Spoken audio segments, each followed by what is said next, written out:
Hello everybody and welcome back to 2 Times the Grind. We're back at it again. It's Wednesday, my dudes. Yeah. Had to get that one in there at some point. It's been building up You inside can of go me. the entire time of recording this without saying that. It was building up inside of me. I just had to let it out. It's so lovely to see you guys yet again. I hope you're having a wonderful week, and I hope that this podcast brings you over the hump that is a Wednesday, because we all need some love and some fun on a Wednesday because it's halfway through the week. Now, we're going to get straight into business with the coffee. Today, we are doing another coffee through Beanbox because we did get given 3 in the box. 4. Oh, 4? Was it 4? 4. And we've gone with Roaster's Choice today. So let me just read this real quick for you.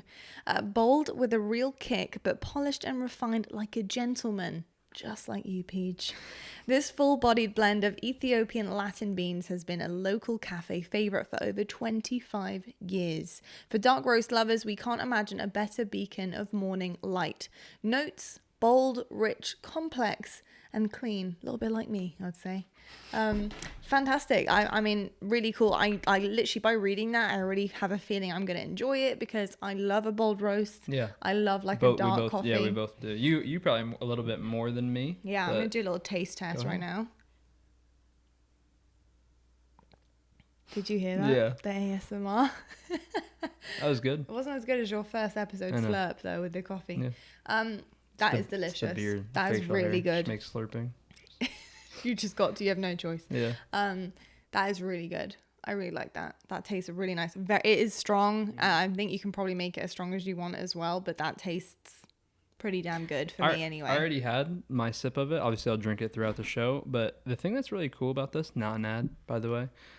I feel like I have to say that when I'm like saying something nice about someone nowadays. The thing that I really like about this, and I think we talked about it last episode, I just like how it's funny when you read the notes. It's just it's so accurate. Yeah. You know? It is. I don't know. It is accurate. I'm sure like that's probably not like a crazy thing. Complex. Yeah, but it is a little complex, isn't it? Yeah. It is. Look at me, just OCD. Don't touch it. No, I'm just joking. Well, I'll tell you what, though. It has been quite a week and a bit. Super week. I mean, it feels like a whole week and a bit, even though it has been only a week. Yeah. But we did have, of course, the Call of Duty League Super Week. That has been happening. And although you may not have seen my face on broadcast, I have been watching very intensely. I have been basically there with the lads in the green room. We say green room, but it's basically like, a call. Talking about the games, watching them. And boy, what a tell into the first major this Super Week has been, because I feel like we've got so much information gathered now because of the Super Week. Yeah. It's very interesting now heading into the major, which is literally days away. Yeah. I think the first day is actually on Wednesday. Yeah, it's on Wednesday. Cool enough, cool thing. You'll be able to listen to this before the major. Yeah, that's actually really good cool. Prep to get ready for. That's a really good prep. Yeah. Wow, I like that.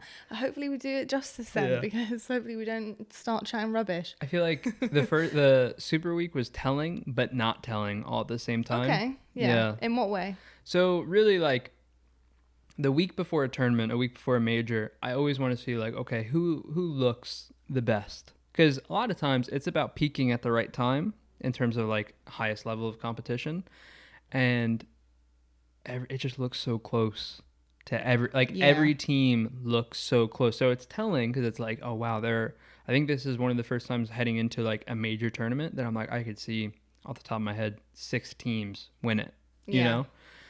So telling, but not telling. I feel you. Yeah.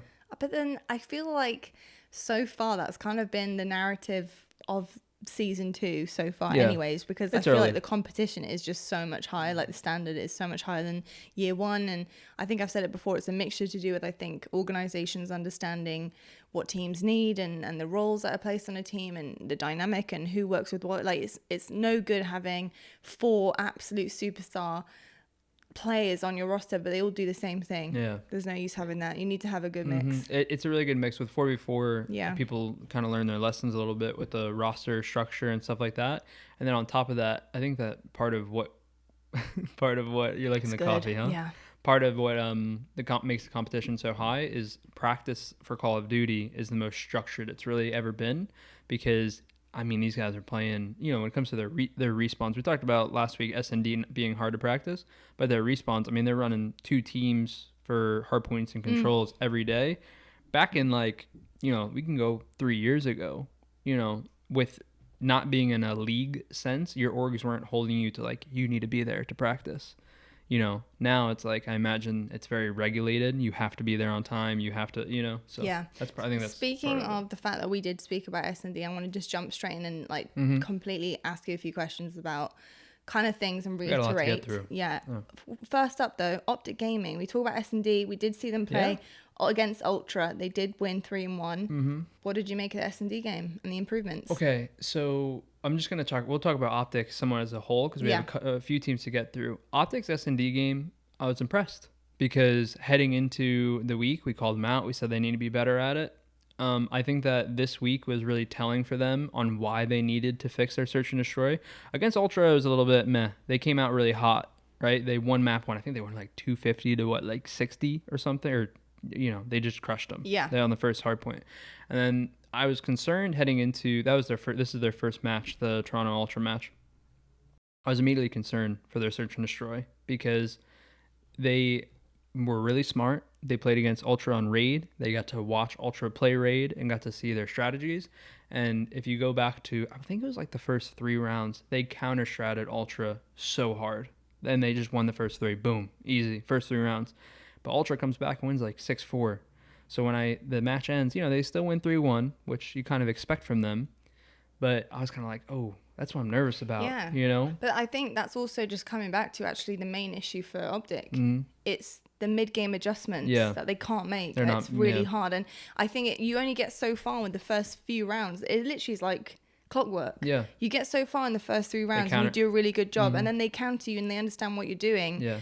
And there's only so far you can go on a map planned. But the thing that I liked about OpTic, and I said this in last week, I was hopeful that them playing back to back to back was going to be a good thing for them because can't explain it. They play against LAG. They lose map 1. Yeah. Right? Mm-hmm. Yeah. Right? Can't explain it. They lose map 1. But they still won 3-1. They win the SnD against LAG. Yeah. Florida Mutineers. Yeah. Down, lose first game. Yeah. Win game 2. If they did not have that SnD prep and like they're clearly working on it, I know Scumps put out some tweets about it. Formal's talked about, him feeling really more confident heading into it. If they didn't put in that prep when they're down 1-0, they're in trouble. They're in a lot of trouble. And that's why the Ultra match had me scared. But then the rest of them beating LAG, beating Florida, I was like, okay, they are heading in the right direction here because the exact thing that I was nervous about, they proved it's not necessarily a huge concern. Losing that map 1, you got to win the SnD. They won the SnD. Exactly. And I think, it's only up from here, isn't it, right now for them and just building upon what they're learning. And I think they're doing it with a great head on their shoulders. So I'm really impressed with what I saw from them. We need to talk about what were the kind of, because there's so much to take in and there's so much to discuss that we need to kind of whittle it down to like a few moments for us. And I think we have to talk about this next, but the surprises, like the shocks that did come from Super Week. One of them that just stands out in my mind is Paris Legion. Oh, yeah. Just unbelievable. They messed my pick'ems up so hard, Credit to them. I think they messed up everyone's pick'ems. Major credit. I mean, like, I ain't mad about it. Yeah. Like, it's annoying for me with the points, but I ain't mad about it because I think any kind of underdog story for me is awesome, especially as a broadcaster. Yeah. I love feeding into the storylines. Any players stick out specific for you? I mean, I've got to say... Or is it just a collective unit? It's a collective unit, but I've got to say that I think for a while, I think everyone has their eye on some of the stars and more vocal stars on rosters, and that's got to be Scraps. And Scraps was having quite a poor few first matches of not Super Week, but the week before that. And him coming into Super Week and literally just owning it. Yeah. The KDs he was whipping out across all of the maps. He was doing a great job. He turned up for Super Week, and I think that really did aid in his team having pretty much the best week of their lives. Yeah. And they showed us what they can do. Yeah. Yeah. Showed how close the league really is. I mean, they came out, they beat Florida, right? They beat Florida. Yeah. They beat all the results up here. Yeah, go ahead. You have them up. So this is how their Super Week went. So 3-1. They come out, they beat Florida 3-0. Oh, 3-0. Yeah, 3-0. I got no points for that. Gutted. 3-0. sorry, there's a lot of scrolling to do. Yeah, There's a lot of matches. A lot of matches. And then they come out against Ultra. They beat them 3-2. So love the game 5. Yeah. Really cool. Got 0 points to that. Terrible. And then they bring Atlanta FaZe to a game 5, and they do lose it on the S&D. And I tell you what, I was well impressed. Yeah. I thought for a second, oh my gosh, they're about to do this. Because they were close. They were close across, and I think in almost every game that I can think of against FaZe, it was all really tight matches, wasn't it? As a pro player, I know obviously not in Call of Duty, but you have like dabbled in, you know, into what the world is like in competitive Call of Duty. How much does momentum play into a team's success, let's say in a week, especially in a league? Because obviously every single match counts, but you do have matches every day. Yeah. How much does momentum, do you think, genuinely play into it? Because I feel like some weeks, if a team is just not on it, they're not on it for the whole week. One week they could be really on it and they've had a solid few matches and it's been great. But like, I feel it is very hot and cold per week. Yeah, I think momentum for the league matches is a little bit less of a factor. Definitely like somewhat to what you're saying, like Paris, I mean, they clearly just were ready this week, right? At an event, you see momentum carry people to amazing runs, right? Through losers bracket or winners bracket. When you have those like day breaks, I wouldn't really say you get a massive amount of momentum. You do get that confidence though. You know, they came out, they beat Florida. Florida is predicted to beat anybody. You know, maybe not the favorite, but if someone picks Florida to beat FaZe, or someone picked Florida heading into the season, at least, if someone picked Florida to be the number one team after the season kickoff, you're like, oh yeah, like I could see that. So Paris coming out on 3-0ing, I think they just did a lot for their confidence. They're probably like, you know what, like everyone's thinking this team can hang and we 3-0'd them. Like, well, what's that say about us? You know, and then they come out, they beat Ultra, same thing. You know, so maybe like momentum in terms of actual like performance, I feel like for only having one match per day, not necessarily as big of a factor as like a live event, but definitely does a lot for your confidence. It definitely does something for your momentum, but just not as significant. Yeah. Okay, let's talk about the second shocking thing, because it's funny. Now I'm looking at the results, like I'm looking at my pick'ems and just crying, but now I'm looking at the results. It's actually not as shocking when you see it written down as to when you were watching it. I don't know if any of you guys at home find that, but sometimes you can watch games and you're shocked by the result or shocked by how something went in the games. But when you actually go back and look at the score, you're like, oh, it's not that shocking.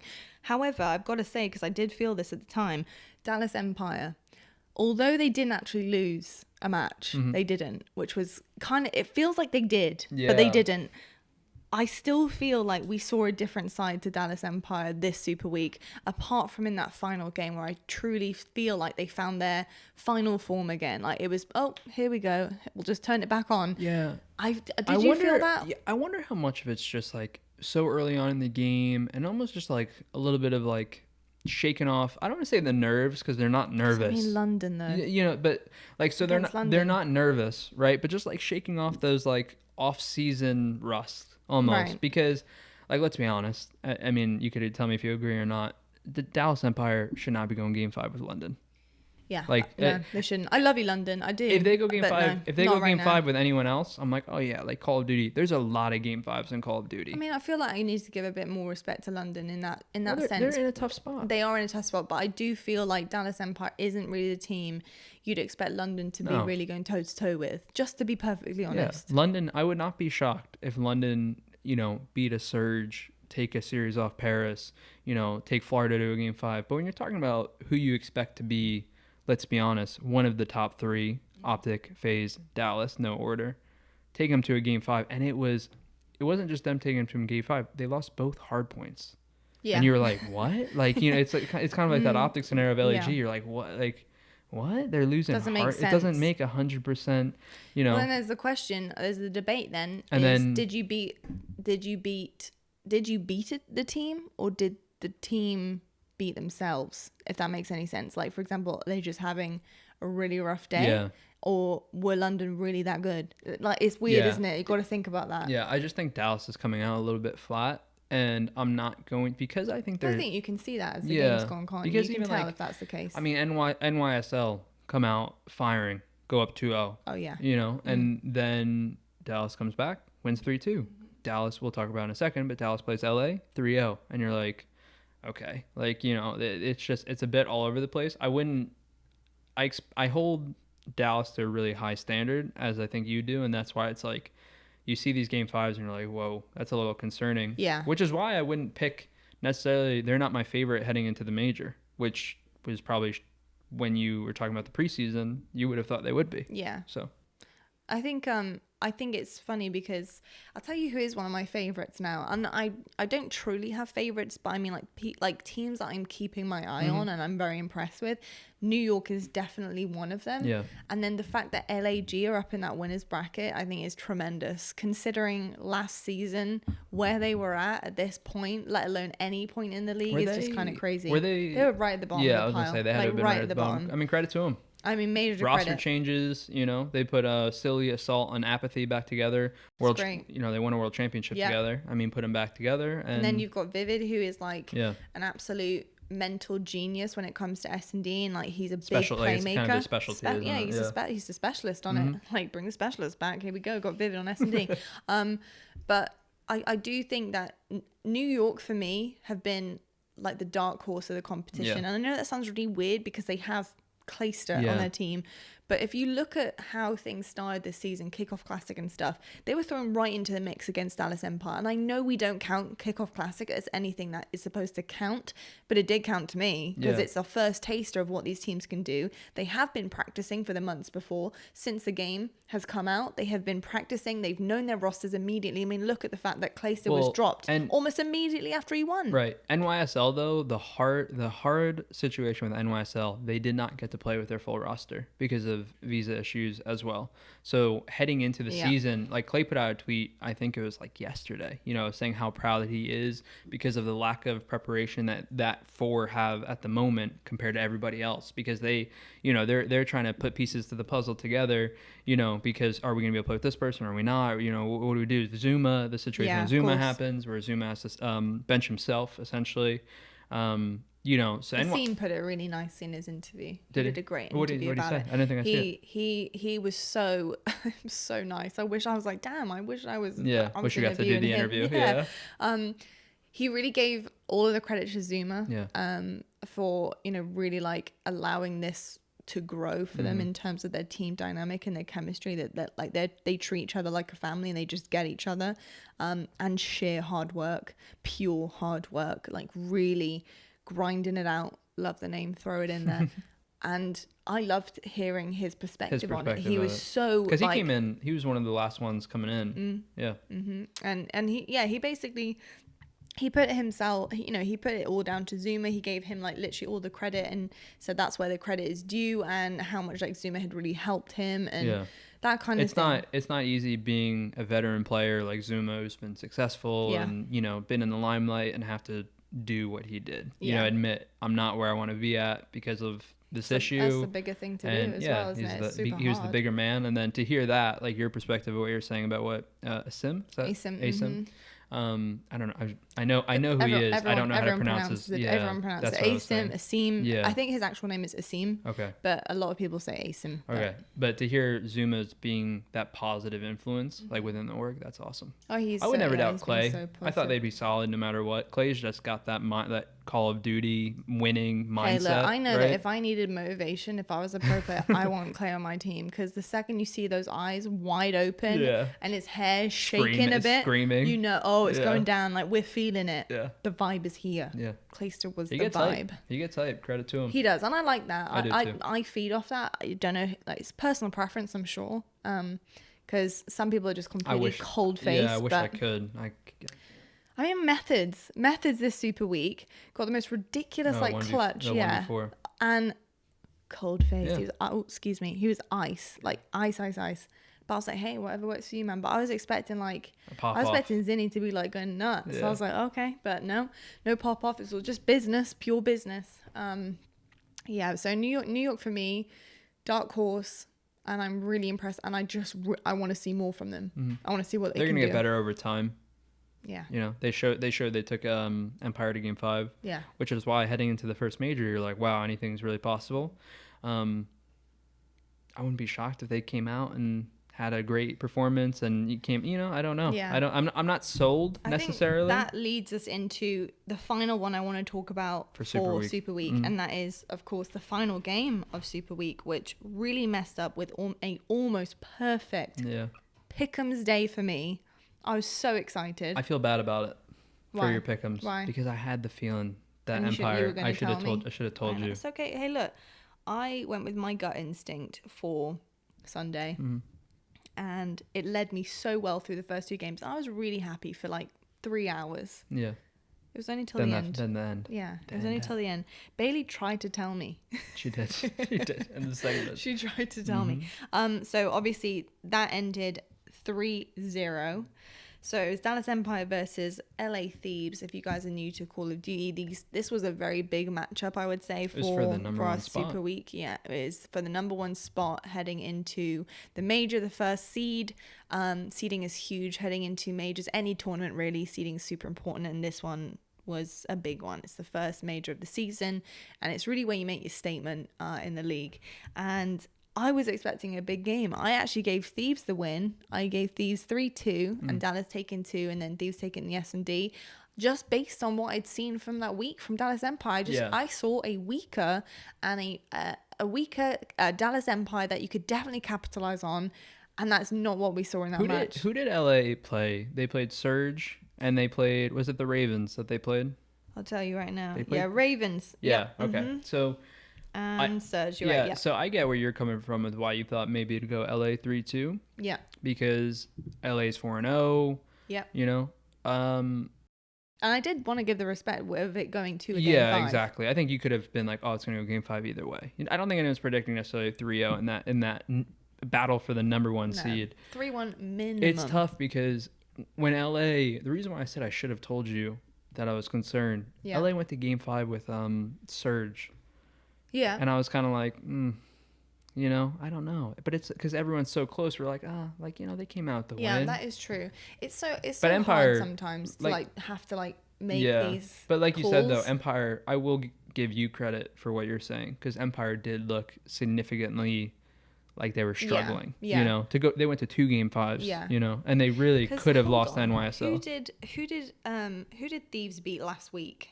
The week before Super Week. They beat Rocker and... Who was it? I can't think of it. I can't think... Yeah, you can. Go have a look. Be right back. Yeah.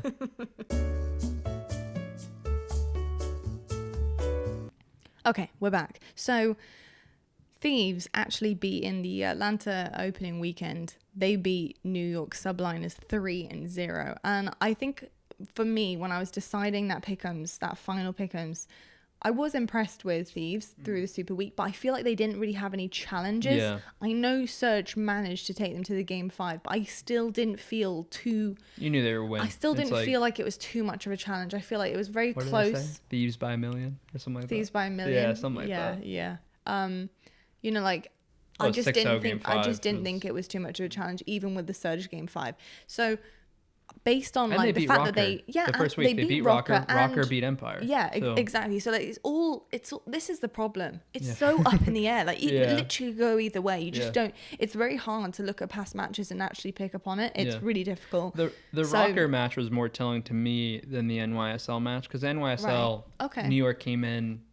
That new experience, right? So and it was a really close 3-0. It wasn't like just your average 3-0. It was super, super close. But the fact that they beat Rocker 3-1, Rocker goes to beat Empire, you're not wrong to think. Then you see Empire struggling in the Super Week, you're not wrong to think, I think Thieves can win this. Yeah, it's that was kind of my thought process on it, and it's just difficult because it just didn't go that way.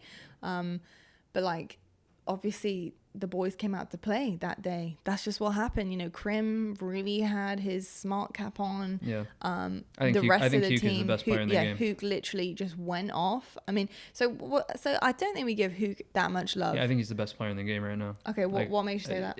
When you watch his screen, it is like, it's literally like perfect gameplay every single time. And if you look at the stat line and you look at, it's just, he plays such a great fundamental high kill. Like he just plays his role so well.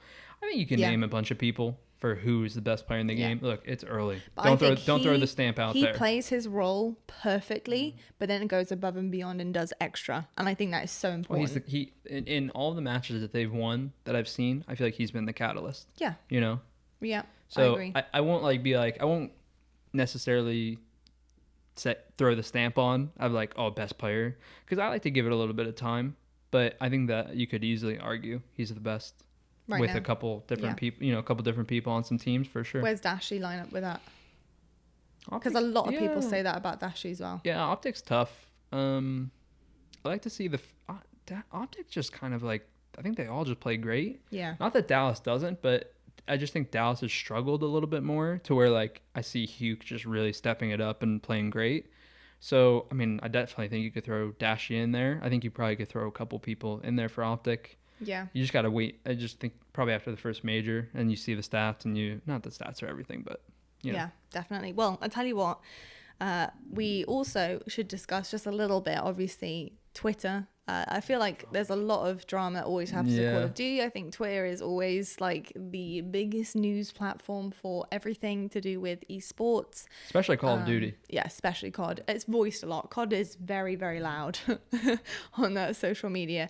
But obviously we've had a little bit of drama between 100 Thieves and Empire since that 3-0 happened. And, really it was more so that Dallas, aka the org owner, Hastro, called out 100 Thieves about not being so active, talking about this game that really meant a lot heading into the first major. Obviously, it was about the first seed, and nothing really came about their social media. He and said 100 like Thieves they're quiet on the timeline before. He said before and after. But. There's been a lot of outside parties that have got involved and had their say. But what did you make of the whole issue about this? Reading up on it. Yeah, it's tough. It's tough to like be 100% knowledgeable because there's so many tweets flying everywhere.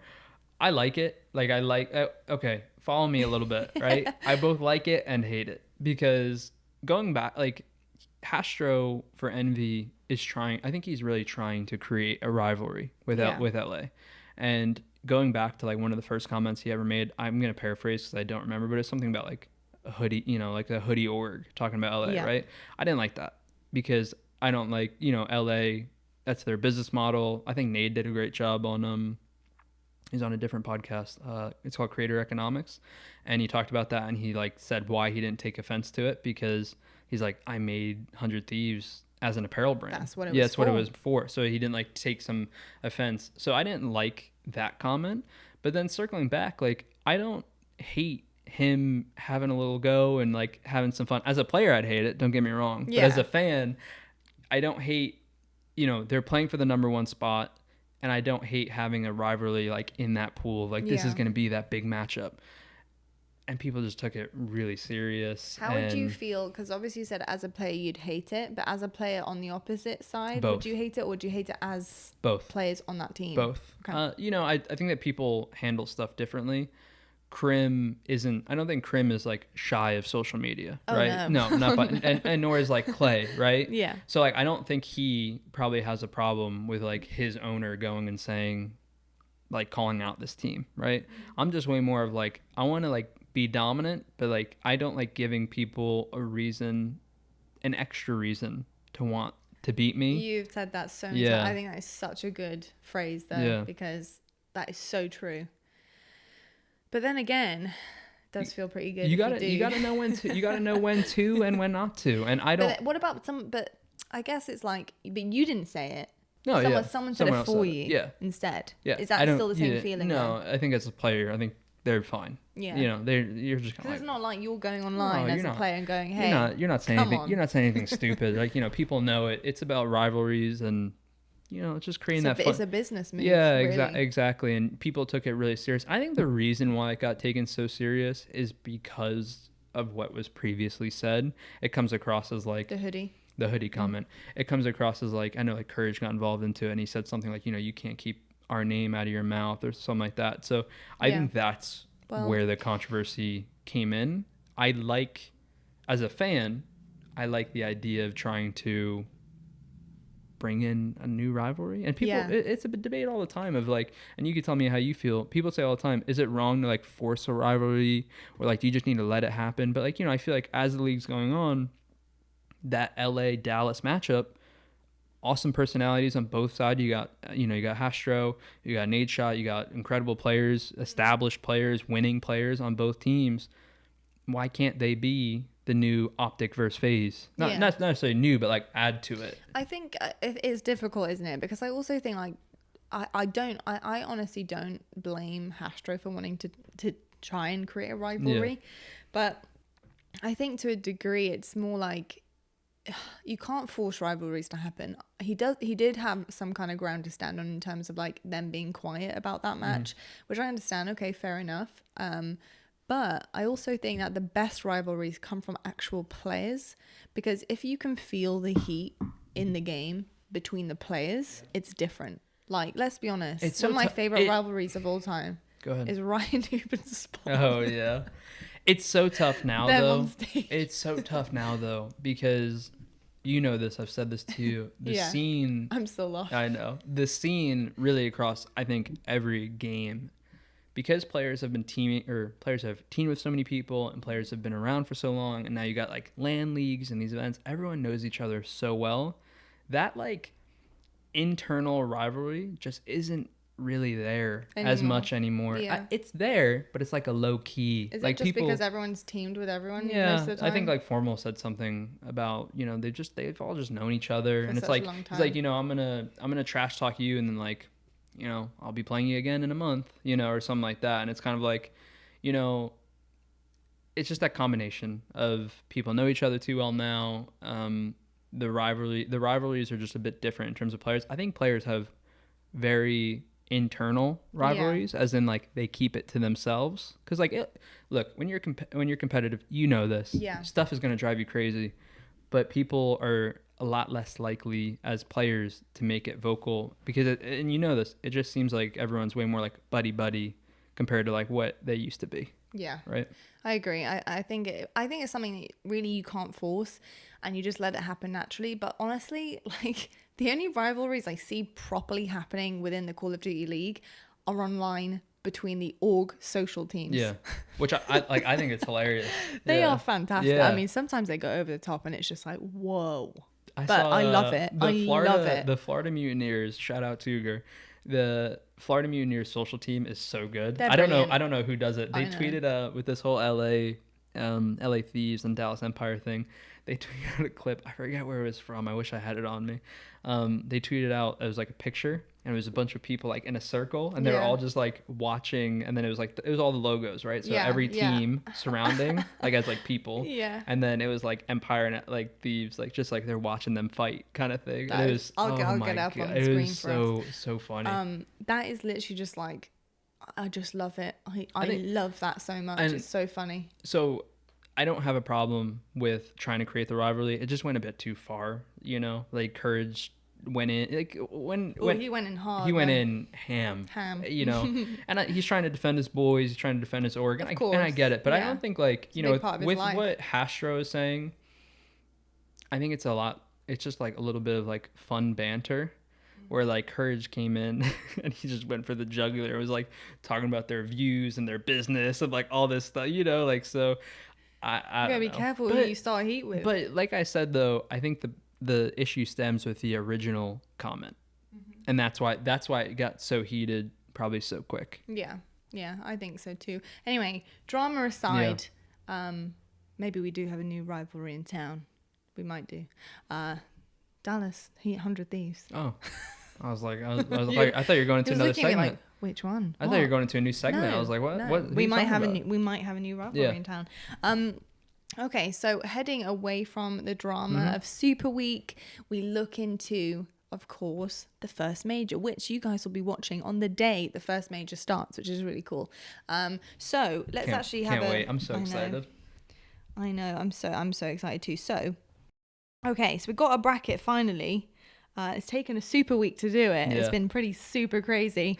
So we, of course, have our winners bracket, which, I mean, it's stacked. The winners bracket is looking stacked, and it's so cool now in a bracket form to have actually now seen teams really start to like fill their roles in the top 4, the top 5, top 6 spots, whereas before we had no idea where teams would settle. And this is kind of the first tell of like our settle of our top spots, if that makes any sense. The major is going to be what ranks. You see the official ranking of where you're putting people. We'll start to see where teams really start falling here. So, of course, we've got to start things off OpTic versus New York Subliners. The winner of that will meet Dallas. Oh my gosh, that is so cool. I love this for one reason and one reason only. I feel like I want to see an OpTic Dallas match, and I also really want to see a New York Dallas match. So you can't really go wrong here.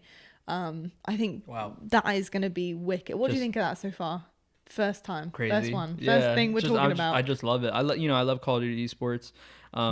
The matches, I look forward to so many matches in the league, which is something because all teams are really good. Yeah, which is just something I feel like I wouldn't necessarily say. I wouldn't say that even about Halo. You know, I wouldn't say that. That's my esport, right? I wouldn't even say that about Halo. There's only a few. I'm like, oh, that'd be a good match. You know, but with this, I'm like, oh, like OpTic looks really good. New York's looking really good. Oh, they're gonna play Dallas. That's a big. Both playing Dallas is a big rivalry in their own right. Yeah, I feel like we talk a lot about rivalries, but there's a lot. There's actually a lot of cool storylines. I love the fact that these rivalries are forming not because of drama and beef like we just talked about, but because of genuine talent. Like the rivalries are forming because these teams are so good. And I love that. I think that's the best way to form a rivalry. 100%. Second part of winners bracket, we've got LA Thieves against LAG. So it's the Battle of Los Angeles, straight out the bat in the major. That's cool. Really cool, fighting to meet Atlanta FaZe. This is going to be big too, because I'm really excited to see LAG and what they're going to do. Let's do some quick predictions. Yeah. Who's winning NYSL versus OpTic? That's going to be really tough. Yeah. I feel like a fully firing NYSL team are dangerous. Yeah. Very dangerous. And I think because if they have everything down to the wire and down to a T, then they're very dangerous. But the fact that we know that they're still learning, even just about the dynamic of their team as a whole, is also extremely dangerous in terms of them going up against OpTic, because OpTic are literally finessing things on their roster. It's not about genuine fundamentals anymore. It's about finessing what they're already doing and what they know. So I have a feeling OpTic will take that one. I really do. What do you think? I think OpTic's the safe pick. Yeah, I think it is a safe pick. Because of NYSL's situation, look, you know that they can win it. Like, with this whole major, I think I'll probably continue to say this as we go on in the bracket. I will not be shocked. If NYSL comes out and makes it to the finals, I'm like, yep, I won't either. But, I think the safe pick is OpTic. Yeah. And then with the LA Thieves, I think you just got to go Thieves. I think it's just LAG. because New York are just so unknown still about, like, what's the word? Can't so think unknown about what? About their roster? Let me have a sip of coffee.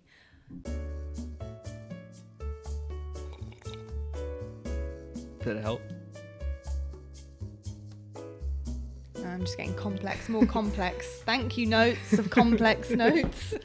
No, in terms of like how consistent, their consistency. Yeah, so it's very unknown. Because they're a new team. Yeah, their consistency is still quite unknown. It's still a little bit all over the place. Hell, most of our teams are as well. The consistency is not really there for any of them right now. But I think particularly New York against some of the big dogs. I think they've just woken up. So I think you're right. OpTic is a safe bet there. Predictions for LA Thieves against LAG? Thieves. Definitely? I think that with every single pick, I could say not definitely. Yeah.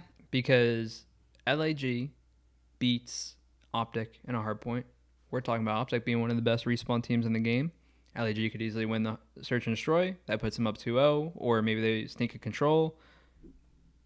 So I think that I will give LA Thieves the benefit of the doubt that they'll win the series. Right. But with every match, I'm not saying definitely. I literally don't think, well, seeing the lose bracket, there isn't one match that I'm confident of being like 100%. Oh, they got it. Yeah. Do you feel the same? Yeah, definitely. I have no idea. Truly, it's so difficult right now. I feel like Super Week flip-flopped everywhere. It was like ping pong. Made it It's confusing. basically ping pong. It made it confusing. It made it very confusing. It's really now very difficult to read into anything because one week you're like, oh yeah, that team's S&D sucks. Yeah. Oh my gosh. Next thing you know, their S&D is on point and their hard point is down the drain. And you're like, wait, what? Well, so it's really tough. Yeah. And also like they're beating people you didn't think would beat or would never beat. Reference what we talked about with OpTic. Yeah. You know. Basically what I just said. Yeah, exactly. Like exactly what you just said. Yeah. And then like you go and look at like Empire. Like Empire is like looking like they're struggling a little bit. Then they come out, they 3-0 Thieves. Yeah. When they lost to Rocker, they lost both searches. When they go game 5 with London, they lose both hard points. And you're like, what? You're just like, what? Sense. Like, what is happening? You know? But then it's like, okay, well, are they playing individual games then? Yeah. Like I guess that's the question. I think it's like what their tactics are Yeah. in terms of like how they do the first line major, up against the first the major team. is going to be the test Yeah, it is. Well, because it's our first like bracket, so Yeah. I think to that's see going to who be truly is number one. Yeah. Right here. Well, we need to talk about losers Yeah. bracket though as well, because I think this is going to be interesting too, because we will be seeing some of the teams move up, so that's going to be interesting. Seattle Surge versus Mutineers. I'll go Mutineers. Yeah. Yeah, I think that it could go either way. I'll say with everyone, but I'll go Mutineers. Surge, they look better. They do. They look better. They So do. I wouldn't be, wouldn't be surprised. But I think I'll give Florida. I'll give Florida the match. They'll meet Paris Legion. So I'm picking Paris. Yeah, I was gonna say I think Paris were a close shave off getting in that winners bracket. I would not. Were they actually? Yeah, they were pretty close in getting. If they in beat that FaZe, they could have made it to winners bracket. Wow. See, I didn't even think of that. Before Super Week, I would have picked Paris dead last. I'll be 100% honest. Mm-hmm. After Super Week, I actually think that they are looking really good heading into the major, and I wouldn't be surprised if they made it further. Yeah. I don't necessarily think they're a one and done, play their first match, done. Yeah. They're playing Florida. If they win, they play Florida. 3-0 them already. Mm-hmm. And, Exactly. and obviously, like, if they play Surge, you never know as well. But I think that they can get. I think when one of the teams, either Seattle or Florida, meet Paris, I think Paris will win it. And then I think Paris, if they've been gearing up all Super Week to take down one of the big dogs. Yeah. I think if they did it in this major, they have a great run. Like, if they can take down, like, literally just the one that they meet right at the beginning, getting out of that losers bracket round 2, they're in a good shape. They're in good shape. But it just depends who they're going to meet. That's the only thing. It just depends who they will have. I think best case scenario for them, they would meet LAG. Let's say LAG do manage to beat Los Angeles. Is that confirmed, or you can't? I don't know. You can't tell. I can't really tell that much, but I mean, based on like what I can see here. Okay, yeah, I see what you're looking at. So like, if LAG beat Los Angeles Thieves, it just says to be determined, and then Atlanta FaZe beat LAG, which is quite likely, then Paris Legion might face them. So I think that would be their best case scenario. But again, very difficult for that to happen, and you just don't know. 100%. Man, it's gonna be good. Toronto Ultra versus London Royal Ravens. Ultra. Yeah, I really do believe Ultra will win that. That'd be the only one that I'm like 100%. Oh, I'd pick Ultra. And then it would be the Battle of the North, because it would be Minnesota Rocker that they face after that. I don't know who would win that. That's a tough one. I really don't, because Ultra, they looked good early on. Oh yeah, that's true. Actually, I don't Ultra, know. I don't even know if Los Angeles Gorillas would even. Who they'd play. Yeah. Depends. It completely depends. Ultra Rocker is a tough one, because Ultra looked really good to begin the year, and then they had a pretty rough week. Yeah, they did. But everyone can have a rough week. Yeah, but a rough week leading into a major, you're kind of that's scary. No, that is It is they scary. They did go 3-2 though. Like they lose 3-2 to Paris. Scary. They went 3-2 to Paris. They lost. Paris goes to game 5 with FaZe. So look at a rough week for OpTic Gaming with their S&D, and look at them come into this week. Yeah, but OpTic, like a rough week for OpTic is losing 3-2 to FaZe, where they lose both S&Ds and don't look good. And then the week after, they have a little bit of a bounce back where they didn't look amazing against Toronto in their search, but then leading into those next two matches, down 1-0 against Florida, down 1-0 against LAG, both notably good search and destroy teams, they win the search. Yeah. So OpTic, you're like, I think OpTic was a bounce back this week. Yeah. I really do. Because I think hard point has to be better for Rocker. Yeah. Hard point is where they are. You're They are not doing well. You're going to say it all year with them. Because it's got to be better. Mm-hmm. You've got to be able to start off strong at some point in a series. And without that hard point, I think their mentality will crumble. Because if they keep doing that time and time again, it's going to start to affect them mentally as well. You can't rely on one game type. And that's what we're saying about OpTic and, you know, these guys that are really great at respawn. It's like you can't rely on only respawns with Rocker. They do the opposite. I think they rely on their search and destroy. Mm-hmm. You're playing the best teams in the world. Yeah. And OpTic Gaming could very easily beat you at any point in time in search and destroy. As much of a hard time we give them, or anyone gives them, they could very easily beat you in search and destroy. And then you're down 2-0. And you're not beating them in 2 respawns. No, 100%. And it's really weird because I would say, I mean, hey, look, you can disagree with me, but I would say that Rocker team has some of the best solidified roles, I think, in the league in terms of their roster. Their roles in that roster are fantastic. Yeah. Like, they are perfect. So it's really strange, especially in a respawn when, let's be honest, the roles matter the most, I would say, in terms of lanes and being able to open stuff up. The fact that they can't do that is bizarre. The challenging part about competitive Call of Duty right now is that the role on teams is disappearing more and more because of how good of talent is coming out through these ranks now. What I mean by that is I'm watching Shotzi play against Empire or play for Empire, right? And he runs a sub. I mean, you know, he's one of the best movements, period. I played against them, you know, one of the best movements, period, in Call of Duty. Immediately, same kind of comments, right? I'm watching him be a sub player, go kill everyone, pick up an AR, and then spawn trap, like hold the lane, spawn trap. And it's like, Simp and Abizi can do that. Like every, you know, Formal can do that. Like every player just now. Flex players all over. It's almost like every player is just that all around. And it doesn't mean that there aren't still the roles. Yeah. You know, you need your Formal to be your main AR. But when you're throughout the game, I feel like people are just constantly adapting and picking it up. And that's because of how competitive and the skill level that's coming with it. So to what you said about Rocker, maybe that's where they're struggling. Yeah. Maybe they're just not. Maybe they're being too structured. That's true. Maybe that is what it is. You know. I think that's probably a good evaluation of maybe what is happening. And I guess also something that you need to be able to do to really finesse your S&D game too. Because let's be honest, if you're stuck then in a 1v1 and you are an AR player and the other person's an SMG player, you're in trouble. Especially if there's a bomb ticking. Because if there's a bomb ticking at B somewhere in this Call of Duty universe, you're in trouble if you're an AR player. You need to be able to pick up a sub ASAP. I literally just thought of like people, and again, the role players being erased in competitive Call of Duty. And the reason why I say that is because I just thought of like what you're saying about a player being a one-on-one. Yeah. Imagine like who's an AR player that you can think of? That's like Octane, right? So he like AR, right? Dead AR. AR. Imagine you're like going against Simp, and it's just like this kid. You could be in a search and destroy 101, or it could just be a respawn. It's like, dude, he can fly at you. He could hold the lane. He could finesse the game any way he sees fit. Compared to your main AR, I'll put it in quotes because obviously what we're talking about, you're stuck.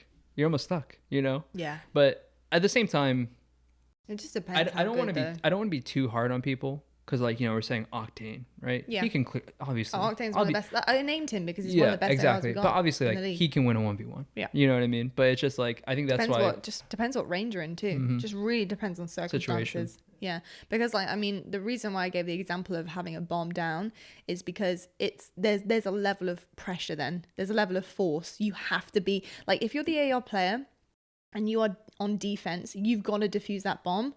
That's where your issue comes in. Let me give you an example. And this will probably round out finish up what we're talking about. Yeah. Crim 6, 1v1, LA Thieves. Yeah. Crim is a main AR. Mm-hmm. When Crim, I think there's like 25 seconds left on the clock. Crim, it's a 2v1, 1v2 for Crim. Yeah. He kills one. He's a main AR. What do you think he's going to do? Like the traditional person is thinking he's looking for the kill. Yes. What does Krim do? He doesn't go for the kill. He doesn't go for the kill. Yeah. Hops on the bomb. Yeah. And it's doesn't like, go for the ace.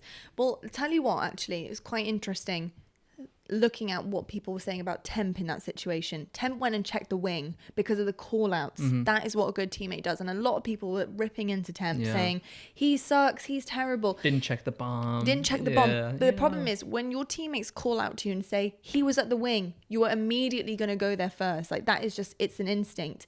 And also, I think he was also playing to the fact that Krim, as the main AR, would probably go for the kill as well. Krim gets because he even said he wanted to. Krim gets a 3K, right? Is in a 1-on-1 with 30 seconds left. In your mind, you're thinking he's hunting. He is hunting. He's not jumping on the bomb. And funny enough, this exact situation somewhat happened to me when I played Call of Duty. We made it to regionals. Not to make it about myself. Were you Krim or Temp in this situation? I was Temp. Oh. But it went the opposite way. Okay. Hey. No. But listen, okay? I'm not saying it to gas myself up. I know. But like we make it to regionals. We play against Complexity. They're the number 1 seed. They're going to beat us. Like everyone. I'm not even, in my mind, I was hoping we beat them. But clearly, right? We play him in the search. Krim, I mean, I don't even know how many kills he ends up getting, but he's just shredding us to pieces. And some way, somehow, I end up in a 1v1 with him. I'm like, he's gonna go for the kill. 100% he's gonna go for the kill. So I just hid and didn't do anything. And I won the round. But that's why, because when he's that hot, you're like, oh, he's taking the challenge. Yeah. You know? And I think that's what Temp read into. And not only that, but Temp and his teammates. You got to remember, this is the team game. And especially in this situation, you're going to have help. Yeah. Damned if you do, damned if you don't. And it was just funny because of how many people were ripping into Temp. But afterwards, Krim tweeted saying, I wanted the ace. But I chose, like, he everything in his body, but he didn't do it. And he went for the win makes him a instead. Winner. And it's just smart plays. That is just reading the situation. Like, what does he think I'm going to go and do? I'll do the opposite. Yeah. And that's what SnD is about half the time. Because you can only play things so much and do the same thing over and over again where you're readable and things aren't working anymore. That's why Krim's a winner. Especially on offense. That's why Krim's a winner. Yeah. Plain and simple. Especially offense and defense. I mean, the whole thing, especially in a 1v1, it's all about reading. The fact that he can have a 3K and have that discipline to be like, okay, he thinks I'm going to do this, let me go do this, and win his team the game. I mean, that's why he's one of the best. I don't know how we got back to Super Week, but the thing is, it's so stacked full of stuff that's happened. It's just so hard. But I tell you what, we're actually going to skip over Halo this week. Yeah, that's fine. I know obviously you did have 2 tournaments, but I'll tell you what, next week we'll round up and we'll talk about it all as a whole because I'm sure you'll have more. Well, no, it'll be good because it's kind of half of the season ending next week. So. There we go. But we will definitely cover Halo next week for all you Halo stands out there just like us. We love it. Look at Chief up in the corner. Look at him looking gorgeous up there. We got another Chief here as well. So I got that for winning Worlds. That's awesome. Yeah, 343 and those 2. Oh yeah, I mean, but those are whatever. Yeah. Those aren't that cool. I'm just joking. They're wicked. Those are the rings. Yeah. That's what I say, Lord of the Rings. But I tell you what we will talk about is something that has been highly requested is to talk about us and our journey together, how we met, kind of the story behind it. Obviously, our dynamic is a bit strange to everybody who's a new viewer and who doesn't know us. Obviously, I'm a host, a broadcaster, but I mainly host Call of Duty League on the desk. And my lovely darling PJ here, better known as Snakebite, he is a professional Halo player going on how many years now? 13? Ooh, damn, you're maybe old. 12 or 13. Okay. We got to think about this for a second. How old are you? Yeah, 12. 12 years? Going on 13. Yeah. Since I was 13, I'm going to be 26. There you go. So, and obviously has very much excelled in his career as a pro player and been on some very winning teams. You've got a lot of achievements, in your kind of little file of what you've been up to as a pro player. Been a good couple of years. Been very good few years for you. And I actually met you doing what you do best and doing what I do best, which is, I think, was where this dynamic comes in and why we work so well as a couple, but also like a partnership and with mixing our work too. Because I think there's a lot of people out there who are in the same industry or work together, and that dynamic's really difficult for a relationship. But I don't feel that way. No. About our relationship. Not one bit. Before we get into that, let's talk about how we met. So you can start with this. How we met. Well, okay, so we officially met at we officially met at 2018 Worlds. It was the interview. Like the first time we met was we were doing an interview, but really before that we kind of not really met because it's like we weren't in person. But the first time I ever like spoke to you and really like kind of knew who you were was before Worlds. You had messaged me asking to interview me, like, or not interview me. It was like a prep to interview me, which immediately I respected. I told you this before. I respected it so much because it's something that not many people would do. And I did that actually with quite a few players. Got on calls with them just because I was so new to the scene, so new to the background of what you guys had done, all of you individually as teams, and onset Mark actually helped me call because I was very nervous, like picking up the phone to just random pro players I'd never spoken to in my life, and they're probably like, who is this chick? So Mark was great and introduced me to everybody, and your phone call very much did stick out to me. You're very sweet. He was very sweet to me. You're very nice. You were throwing hard questions at me. I know. I need because that was losing. I was like, oh my I God. know, because I needed the facts. The hard facts. And I'm sorry. No, but honestly, I've told you this before. I've said it, millions of, probably not millions, but a good amount of times now. You immediately had my respect. Like I didn't know you well yet, but you immediately had my respect of like what you were doing, because I was like, so like just it's such a.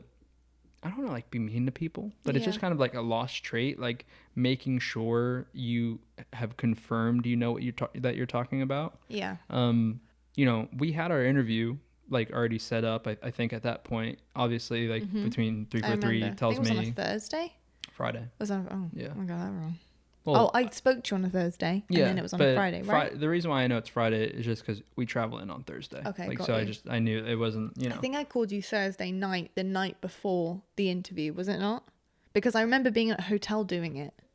So maybe I went early. Did I go early? Yeah, you probably did as talent. I don't remember the phone call. It was either like the week before or the week of. Yeah. Or it might have been the week of. It had to be. I don't remember. But yeah, it's just like something that not a lot of people would do. Especially it's just uncomfortable.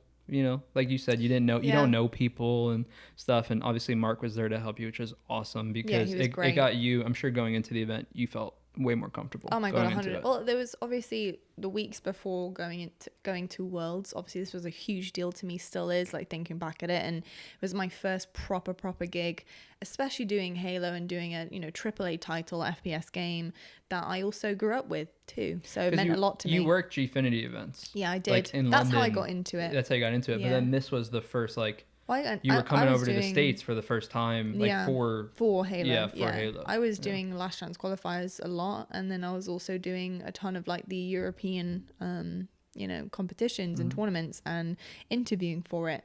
So, yeah, that's kind of like how I got into it. But I would do like a bunch of research beforehand, like a bunch of research. You still do to this day. Yeah, I do a lot actually. It's just something that if I don't do it now, I just get very, very stressed out. Like, I say if I don't do it, I never don't do it. But like if I'm closing up on an event and I feel like I'm unprepared, I appreciate that about you, because I'm the same way. Yeah.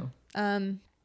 But what was interesting about that is especially the fact that I had now been so well versed on the European scene. I wasn't so well versed on the NA scene. Yeah, the North American scene, because I just hadn't had to do it. So when I got the call that I was like, hey, Lottie, we want you to interview at Worlds. First of all, I cried. Yeah. I actually was in a nightclub, pretty sure like a bar in London, with my then manager, boss for Gfinity, and we were celebrating like an amazing event. Everyone, loves to party after events. And he got the call from Tashi. During that time, I was like, you're out with like the whole crew. Yeah, the whole you crew. say party, but it's like, the whole crew goes out, get some drinks, get some food. We just like chill out. We sit down, chat about everything, have some drinks, and just basically blow off some steam and just chat about whatever we want and relax. You're working so hard throughout the weekend. Yeah. And he got the call and he brought me over to a corner and he told me, and I was like a gin and tonic in. And if anyone knows me, I'm a lightweight. I don't ever really drink. I only drink around people I'm comfortable with, and it's usually just one. And I was already gin and tonic in, and he told me, and I burst into tears. And this poor man, Michael Brown, he looked at me and was like, I don't know what to do with a crying girl in a club. This is I don't know what to do. And I was like, he was like, are you happy? I was like, oh, very, very happy. It just meant the world to me. Tears, it meant the world to me. This job does mean the world to me. Every single day I have to wake up and pinch myself with what I'm doing and who I'm with. Like finding you has been just the best thing ever. But I remember thinking like there was no amount of research I could do online, because I didn't know if it was fact or whether it was just kind of like, you know, kind of twisted a little bit, especially with history and stuff. And I just, as an interviewer, I want to bring the best out that I can of the players. I want to make them look good. It's not about making me look good. I want to make sure that I'm getting my facts straight. I'm making them look the best that they can possibly be and come across on camera like that as well. So you're already going to look great. Oh, look at him now. He's getting all charming on me. Stop it.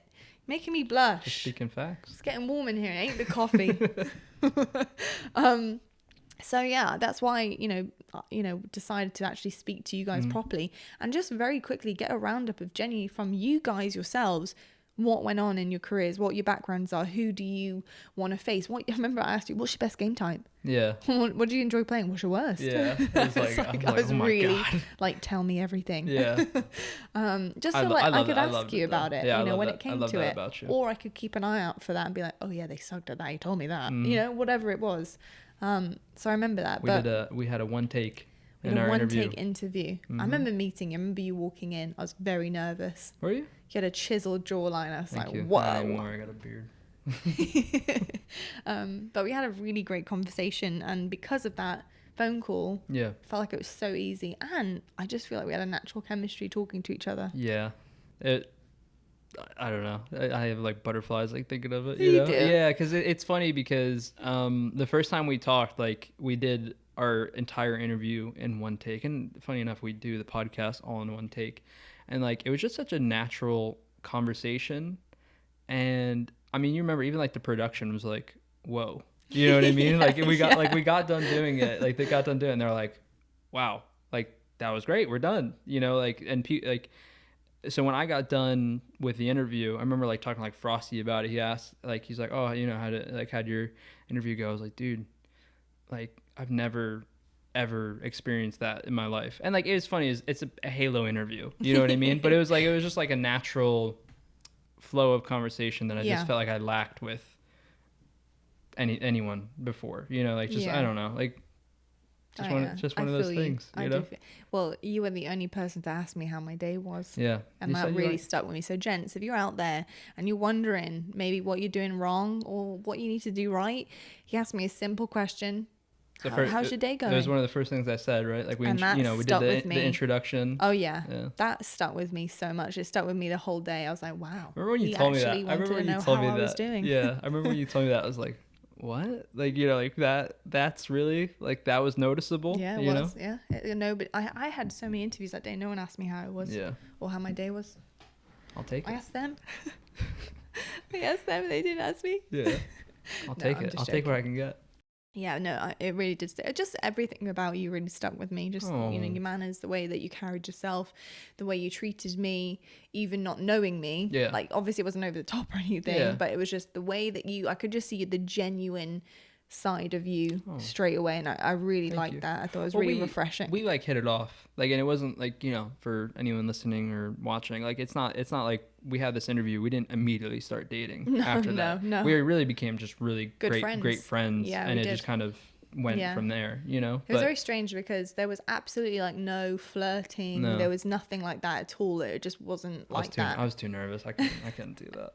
It just wasn't like that at all. We just remained friends, and that was literally how it all began. And I remembered having to do another interview with you, obviously back before London, before a London event, where then in like August. It was funny. So the timeline of things, like then there was New Orleans, and I actually debuted as a desk host shortly after the first time I interviewed, even just getting into the North American scene. At Worlds, I then transitioned and clutched the spot of desk host at New Orleans. Dream come true. It was so great. I loved every second of that. And then it continued on where I became the host for Halo throughout its life of Halo 5 with HCS at live events. And it was fantastic. I loved every second of it. And that's where really our friendship blossomed so much more. We were like friends, like after like Worlds, we were like friends, kind of. Yeah. You know, like we only had just met, and then like I remember telling you my interview bay. Yeah, at I was interview bay because we did it in one take. I was like, yes, I'll take it. I'll take what I can get. No, and then like Nola rolled around, and by that point we obviously knew each other way more and had talked like a little bit, but not a lot. Like, you know, just the occasional random message when we'd post something or whatever. And then Nola, we got to like actually hang out more and talk more. Not like talk, but you know, just like as friends, we had to hang out for the first time properly because we hadn't really we went to like the casino with a group of people. We went to the casino. I remember and that. like and Tashi took a picture of us. It's one of our favorite pictures ever. That put it up on the screen. I got it. Okay. I got it. This picture is probably one of our favorite pictures. Yeah. First picture ever, really, of us. We went to a Halo after party. You know, same thing we talked about. What was it called? Dave and Buster's. Dave and Buster's. Yeah, so Halo threw like an after party. You know, they invite you for food. There's games, Dave and Buster's, obviously. And yeah, that's where we got to hang out. Really, for the first time, we didn't eat together because you hung out with all the talent crew first. And then after, everyone was like playing different games and stuff like that, and that's where we started we saw each other and we started talking and you know, just hanging out, and then Dave and Buster's like shut down because it's a Dave and Buster's and isn't lasting until after midnight, and a bunch of us went to the casino. Yeah, absolutely. And it's funny because still at this point, still just completely friends, didn't even think anything of it. But I think sometimes you just know you have a connection with people. And I think even with friendships, you've got to have a connection with someone to even have a friendship. Like, that's just how it works.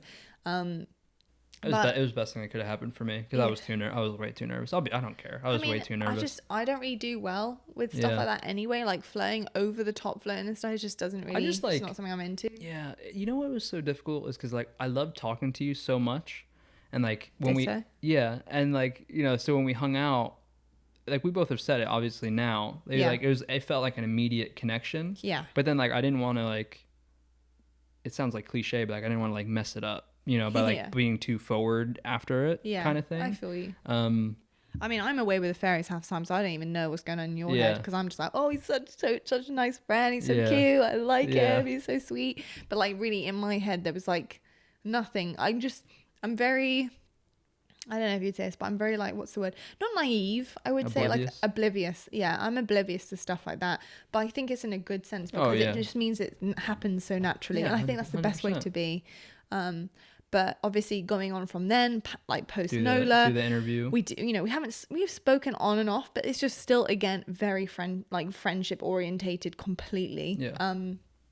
And then we do an interview and I interview you. Remember you wearing a Space Jam t-shirt that I love because I was like, oh, I love Space Jam. I remember that stuck out in my head so much. And we did an interview and the interview only took 2 minutes. I did it from the Gfinity arena. Studio, yeah. And I remember we had the interview and then for some reason we just got talking again and we kept talking and talking and talking and talking. And when I looked around, everyone had gone home and I had stayed 2 hours past my job, like 2 hours past, it was like freaking nearly 8 p.m. UK time. And I was meant to leave at like 6. I was like, oh my God. And I remember saying, oh my gosh, PJ, I'm so sorry, but like everyone's gone home. I gotta go. I gotta go. I felt like this immediate aloneness. It's like, oh my God. Everything was dark. I had no idea. Yeah, I didn't know your situation at the time then too. Like in terms of like how far away you lived, because I 100% would have, had I known, I would have told you go. I was like an hour and a bit away on a train. Yeah, on a train. Like she had to take a train. Luckily, I wasn't like fighting for the last train of the night. That's like 11 or something. But I still was like, oh crap, you know, like not good. Yeah. So anyway, I remember like thinking to myself, like, oh, I'm not done with this conversation though. Yeah. I was like, I am not done. This is fun. So I was like to him, hey PJ, do you play Fortnite? Yeah. And you were like, yeah.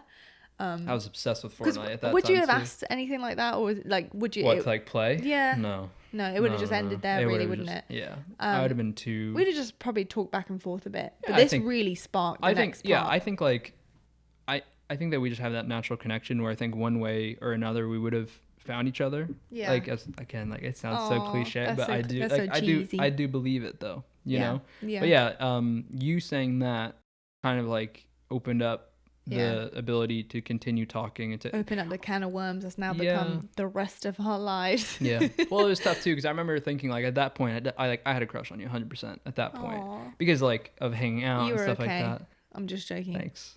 But, like, you know, like, you were in London, I was in New Jersey. I was like, you know. Hey, what will be, will be.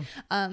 But yeah, I remember being like, what's your game tag do you want to play when I get home? Yeah. Like, I was so excited as well. The whole train journey, I was like, yes, we're going to play. And then obviously played Fortnite with my brother, played Fortnite with Mark LVP. and my brother. Like, it was so much fun. And we did that for such a long time, like every single night almost. Yeah, it's probably like almost a month. Yeah. A month straight of playing or talking, because it started out with like, okay, we're just playing I wouldn't say nonstop, but we're playing like every night with like me, you, Jake, and Mark. And then, like we kind of been saying, like it just turned into a natural, like I remember one time you went to an event and like we still, I don't know how, but at some way, somehow we ended up like talking on the phone. You know what I mean? I don't even know how that happened, but I think like however long, it was quite a while after playing Fortnite, because obviously it just happened so slowly and naturally. And then it was just like, then you just don't want to not talk to this person anymore. Like you want to keep the conversation going. Like you don't want to like say goodbye or whatever it was. And then I feel like that's where it really started to lift off. The rest is history, folks. We're not going to get into any more than that. But I think we're about ready to wrap this thing up again for another week. But we have to rate this coffee. So obviously by Beanbox, a subscription-based package that you get monthly with some really, really cool coffees inside that you can get sampler bags of. We went with Roaster's Choice this week, and I've got to say it's probably one of my favorites we've had so far. So what are you thinking? What is your rating? What is your grind? Gonna give it an 8. Oh, an 8. Yeah. Nice. Usually I let you go first. I know you do. I wanted you this time to go first. But 8. 8 out of 10. I love it. You love it? It's really good. And give it a 9. I'm not giving anything a 10. I'm giving it a 9. Well, you're 2 off a 10, so don't worry. I know. I'm giving it a 9. Even a 9. I think it's good, but I feel like I have to know it. I'm going to know it when I taste it. It's a 9. This is bomb. I love this. You like a bolder coffee, so I'm not surprised that you would rank that a 9. Yeah, it's delicious. I really love that. I think that's a fantastic coffee to wake up to. That is just I was about to say cup of tea, but that's a phrase we use in the UK, but it's not. It's coffee. It's absolutely delicious. I really love it. I can taste all of the notes. It is definitely bold, rich, and clean. I don't really know what complex tastes like, but maybe it tastes like that. So you'll have to let us know if you do try this one with Beanbox yourself. But I tell you what, guys, that is going to do it from this week's episode. Episode 3. Can you believe it, Peach? Flying by. It is flying by. The weeks are flying by, but we are having a blast talking about all things Call of Duty, Halo, coffee, and our life. And if you love it too, please do leave a like, leave a review, leave a comment, whatever you guys fancy. And we will see you very soon, only a week away. So we'll see you next Wednesday. Thanks so much and stay on the grind.